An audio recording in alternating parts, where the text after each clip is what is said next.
Welcome, everyone. You're tuning into Engaging Walk. My name is Drake, and at Engaging Walk, this podcast, we cover everything from marriage, relationships, whether it be conflict resolution, showing affection, intimacy, all that.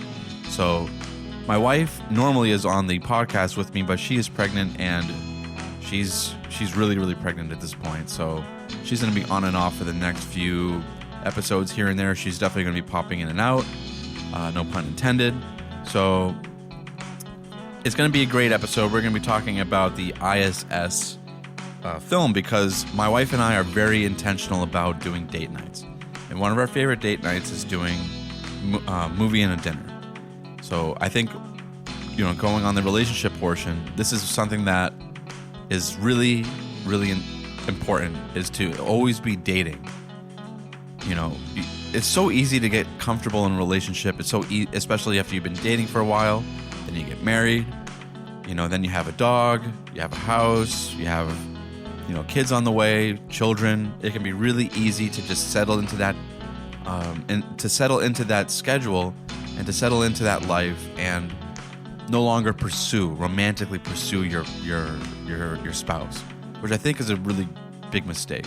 So my wife and I are always very intentional about setting up date nights, once a week if our schedules permit, but definitely every other week. Even if it's something as simple as going out and getting boba, getting coffee, going out for dinner and going to go see a movie, cooking a romantic dinner, anything like that is a great way. Or even what our podcast is about is going out on an engaging walk, going out and just walking together, going to a new place.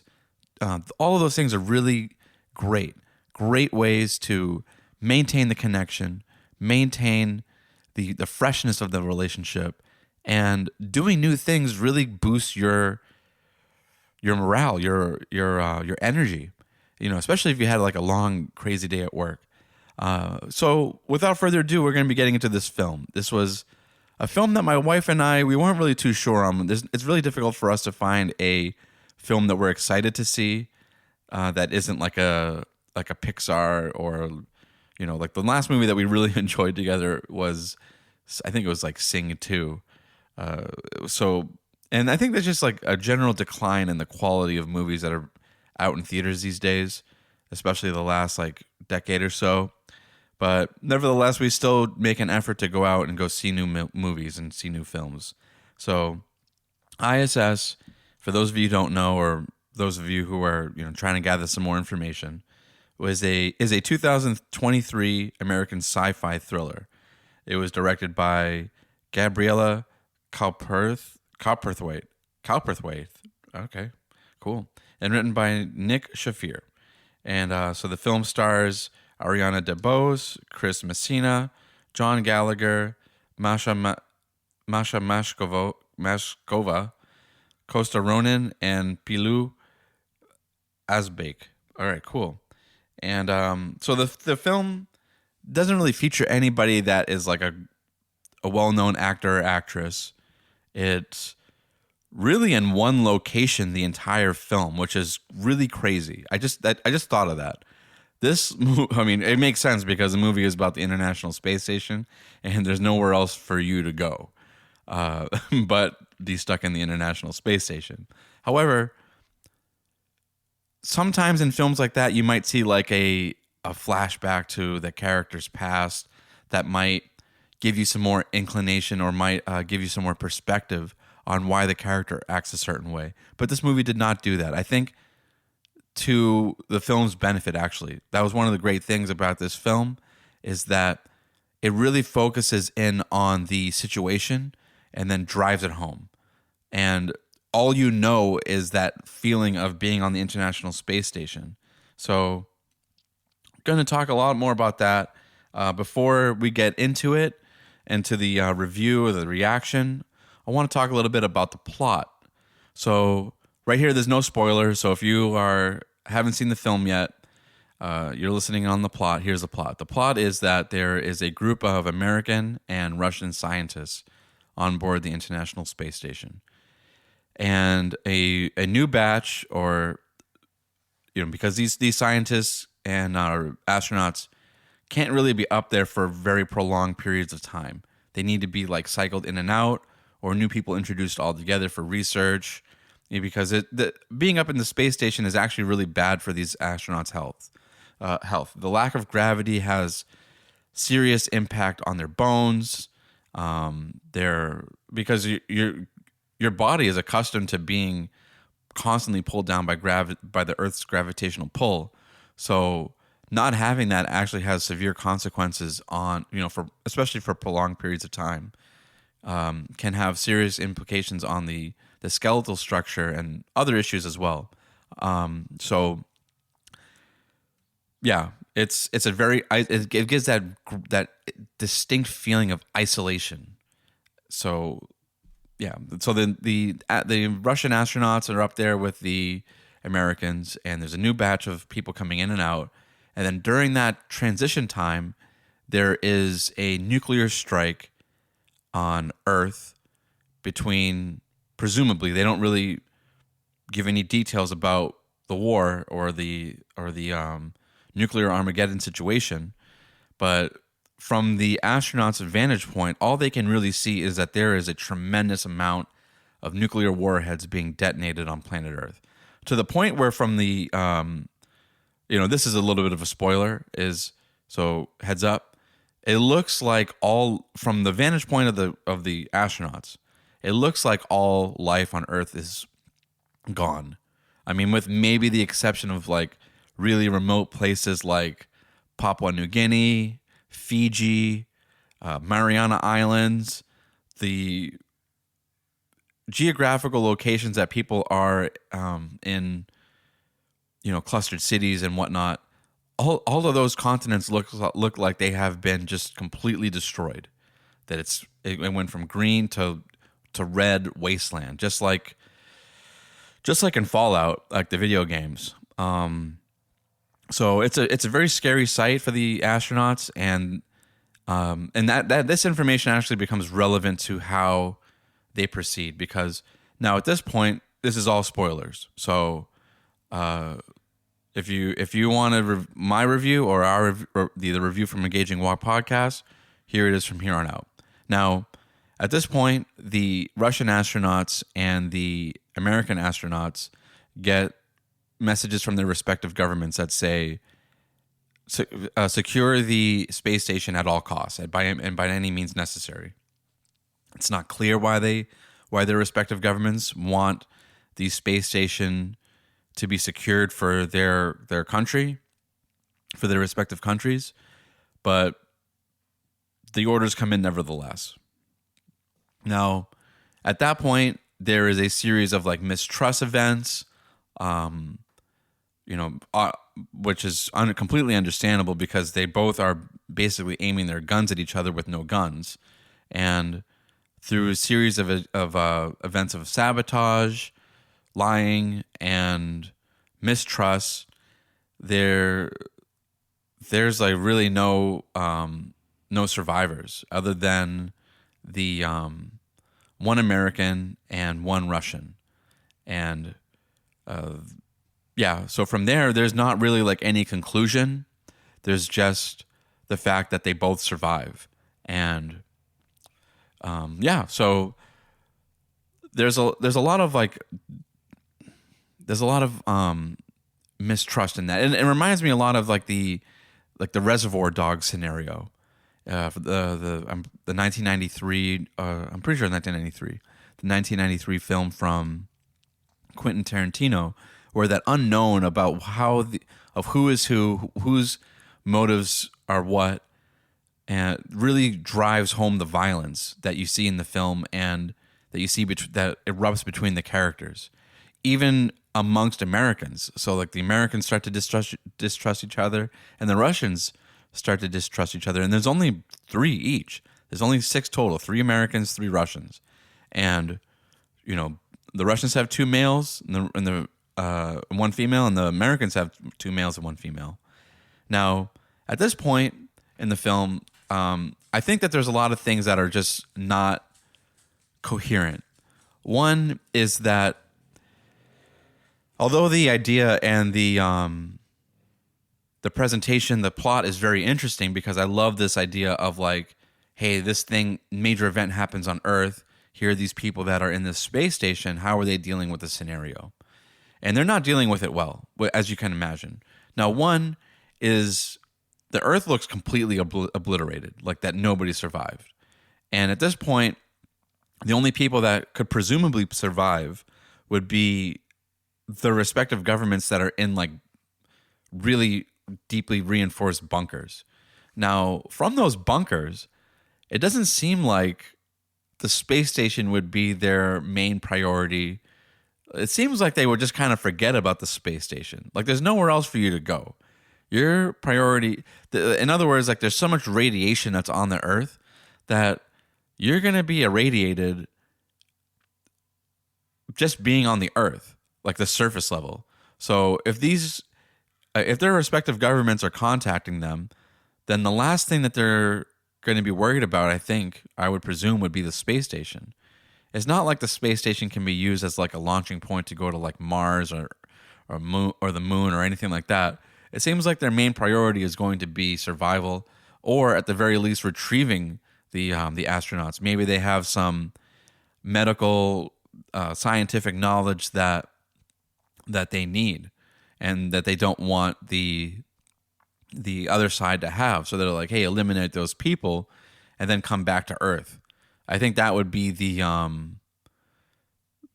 strategy that they in the real world scenario. If that was if this was a real world scenario, it's not. It's a movie, but just kind of like going into it.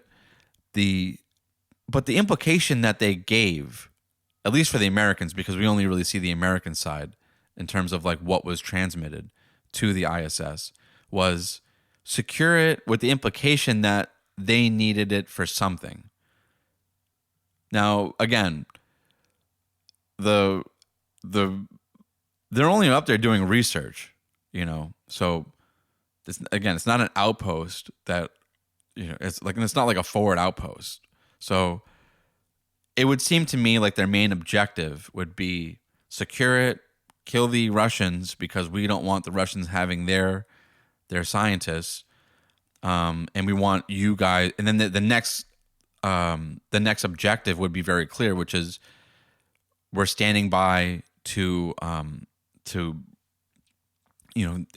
provide the ground control that the astronauts would need to come back.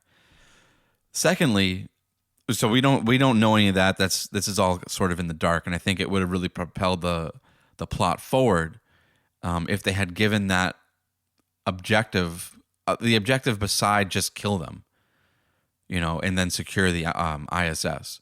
I think just one sentence would have done, secure and stand by for orders to, make your way back to Earth. However they do that, and however they communicate that in the astronaut language, in their jargon, if you will. So once that transmission is posted, the astronauts take a very illogical approach. And I think, this movie speaks to that distrust that can happen even amongst established partners. Now, these people live together for months and months and months at a time, and they're in close quarters. And I can really relate to this a lot because I was in the Navy and I've been on deployments, and you develop a rapport with the people that you're on these deployments with because there's nobody else there. There's nobody else there to entertain you. There's nobody else there to connect with. So those people become your friends, and they become somewhere between friends and family, to the point where you're like, you're not like quite family, but you're not really quite friends. Like you eat together, you sleep in the same room, you sleep like 6 inches away from them, like how close your racks are, especially if you're enlisted in the Navy. And these astronauts are no different. They show their sleeping quarters. They go through great lengths in the film to show, and especially in the first 30 minutes or 20 minutes or so, just like how close they are together and how much they rely on each other to do everything. So in this scenario, it seems to me very unlikely that, given that command hey, just eliminate them. No other information. And then given the situation that they can visibly see, which is the Earth is destroyed, the likelihood that they're going to actually need the International Space Station is very, very low. The probability, again, is that they most likely want these people, the astronauts, to come back. And maybe some kind of deal can be brokered. Where like, hey, the Russian astronauts don't want to go back to Russia. Or I would presume that they don't, that they'd rather come back to America, but who knows? But at the very least, that they don't have that information yet. All they know is the Earth's destroyed. The American government wants me to kill the Russians. The leader in that situation, the leader of the Americans, I think that he didn't have enough information to go off. So at that point, I think he would have been best suited to let the Russians know what was transmitted, even though it was confidential.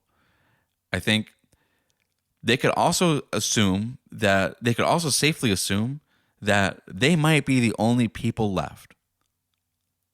Those 6 people might be the only people left because they go another, like, I think in the movie it's like another 12, 18 hours before they even hear anything else.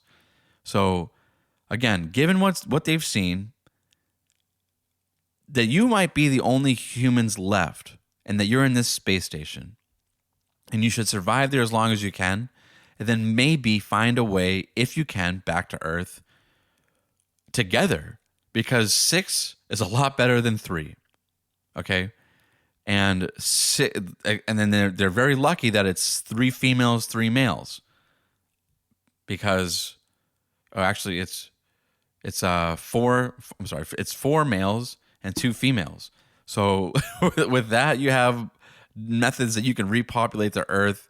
The possibilities and the probability is very, very slim, but at least slim is better than 0.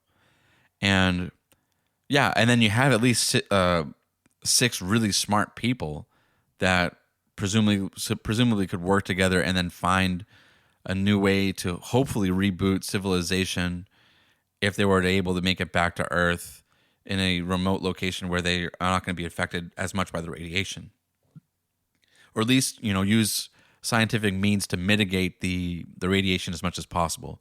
None of this happened. They basically all just go on a rampage, and then the Americans make a very critical error. And so I'll tell you what the error is, and then I'll tell you like why this wouldn't actually happen. So in a real life scenario, having spent time in the military. Now, at that point, the Russians come to the Americans and they go, hey, there's an issue that happened with the antenna. We need you guys to go check it out. And then the Americans send their leader by himself. He's their most capable, not just in terms of like mental acuity, but also in terms of physical strength. He's the most capable male that they have on their team. And they just, without any questions, without any follow-up questions, without having a Russian to go out there with him to provide some kind of collateral, they just send him out. And they even comment on it. They're like, well, it's kind of weird that the Russians aren't volunteering to help us, or that they don't want to go out there themselves, and then, but whatever, they just super passive about it. And then they just send their guy out, and then the Russians sabotage him, or one of the Russians rather sabotages him and sends him hurling off into space. Now he makes a dramatic comeback later on in the film, but this is a really unlikely scenario to ever happen. One, the distrust is already there. They both can already assume that they've received the same orders because they both got something transmitted to them that in their languages that only was like essentially for your eyes only. Next, the most senior ranking person is not going to be going out to be doing the most dangerous work in that scenario. And that's for a good reason. Not because they're like, oh, that work is beneath me. But in the military, like, especially this is I know I get it, this is not like a military structure exactly, but it is actually kind of does mirror a military structure when you're working in these kinds of scenarios. Because the most high-ranking person, the most capable person is the one that's going to be calling the shots. And at that point, they're not really going to be the ones that be like, yeah, I'm going to go out there because one, they just had a girl that just arrived there like 2 days ago, and she's the lowest ranking person. Now, she's probably too new to be going out there, but there's also another guy that could go. And I'm pretty sure the Americans would insist on having one of the Russians go out and at least have follow-up questions as to what the issue was with the antenna. And generally speaking, I've worked on ships. Generally speaking, we do everything we can to troubleshoot something in the ship, or in this case, in the spacecraft, before we go out to the antenna. So just to say like, oh, there's an issue with the antenna, that's not really sufficient. Like, we'd be like, what kind of issue with the antenna? Like, what exactly happened to the antenna? What are the symptoms? Let me see what you're looking at. And we do that in the Navy, and we're like, we're not the brightest bunch. These guys and ladies are the brightest of the bunch. So they're not just going to go out to look out into the antenna, I would assume. But I think it's a pretty safe assumption. Without asking any of the follow-up questions and without at least troubleshooting the issue in the house before going out into the antenna and just looking at it. Like, But anyways, so that was my other gripe with the movie. And after that, everything is like really action-packed and like down, and just kind of just spirals into like this Reservoir Dogs, style like bloodbath. There's not like any like violent there's not any really any foul language in the movie. It's just a lot of like intense violence that occurs in very small segments. So I think it actually, although it's rated R, they might have been able to get away, I think, with getting it having it rated PG-13, but maybe some of the violent scenes were just a little too violent for 13, 14, 15-year-old kids. But maybe I've seen worse. I'm not really sure. But yeah, I think maybe Home Alone is a little bit more violent than some of the scenes in this movie. So I think one could argue that it didn't really deserve the rated R rating that it got, but that's neither here nor there. But anyways, so moving on with the movie reaction. I think all in all, I would recommend the movie, and I think it is a good film with a lot of really great cinema. I wouldn't say that the cinematography was great, but they did do a great job of making you feel like you were in the space station with them. I love that they didn't have any flashbacks, that there wasn't too many scenes from outside the space station, although the ones that they did do looked very real and were very intense, and really provided that. They really moved this idea forward that you were on the space station with them, observing it. So they did A+ on that. They did a great job of making you feel like you were there, and that and everything from like the like the no gravity, like the way that they did it was very, very well done. I was really impressed with that aspects of the film. The plot idea is very interesting, but the plot overall had a lot of holes in it. Again, you're watching a movie, you have to sort of suspend reality, but I think they did a little bit too much of suspending reality.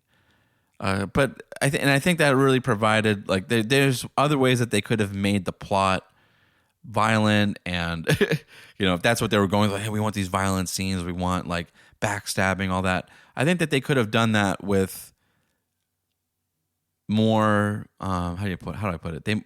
With more creative and more logic to the plot.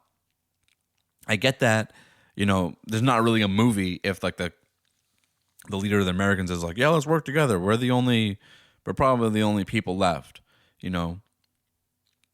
I get that. There's no movie. Like, it's just like, okay, well, we're just going to live happily ever after. And then this is not really like a sci-fi thriller.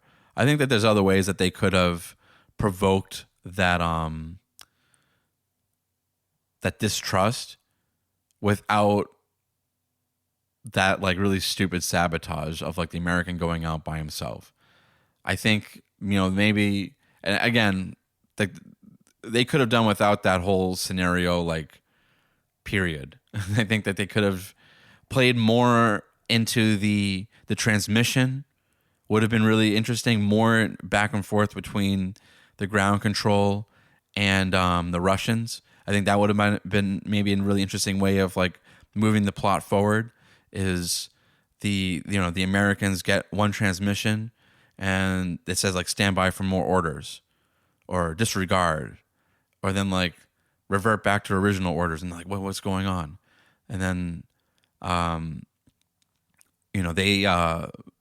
they're trying to like get their guy that knows Russian to hack into the Russian transmission, and then they have a discussion. There's so many things I think that they could have done to build up that suspense and still have that that distrust built in with the violent scenes that drive home this idea of like, even people that work together for so many years or months and such close proximity can develop that distrust from lack of communication. And I think that's what I'll wrap it up with, is tie this back to engaging walk and relationships, is what this movie really shows is how with a breakdown in communication and a breakdown of trust, your relationship that is so built on even just survival can just melt away and evaporate before your eyes. And I think that's a lesson that we can learn in our romantic relationships with our partners is, look, we might be having issues that drive our trust apart.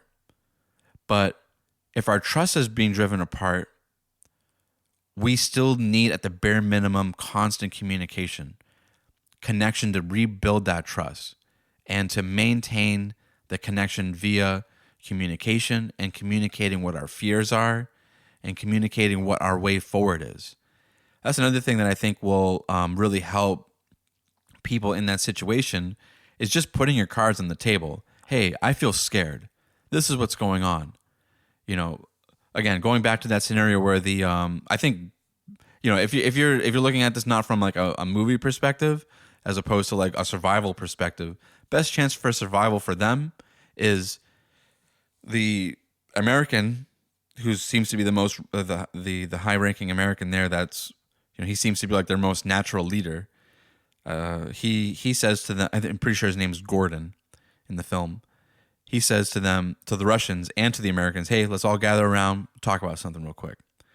Now, we just got orders from ground control saying to eliminate you guys.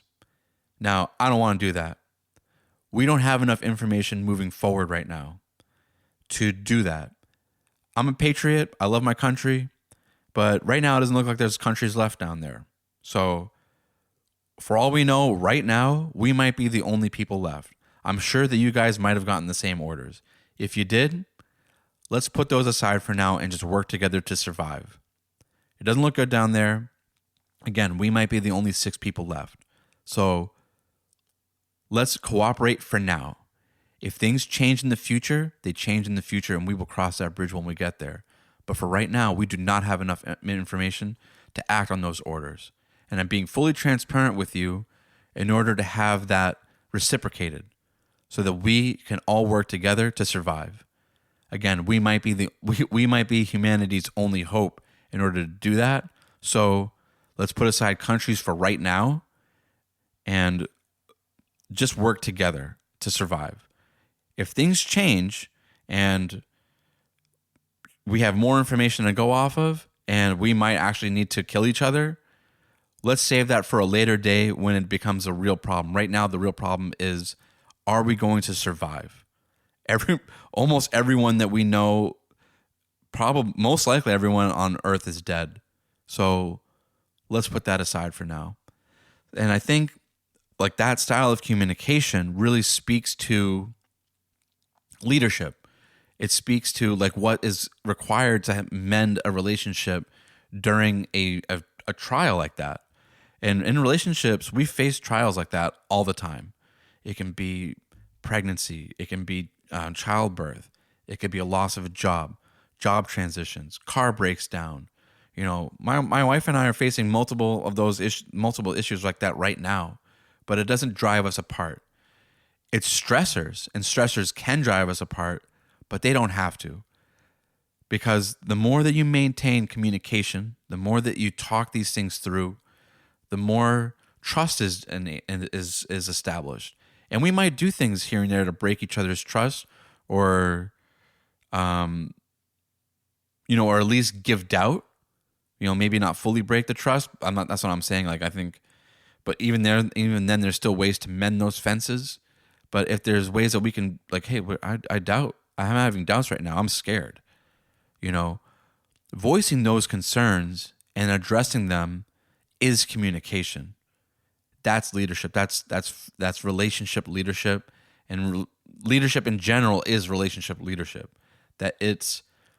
He is, in that sense, if he were to do that, that is establishing relationship and maintaining it through leadership and through establishing communication. So all those things go in together to help break down that spiral.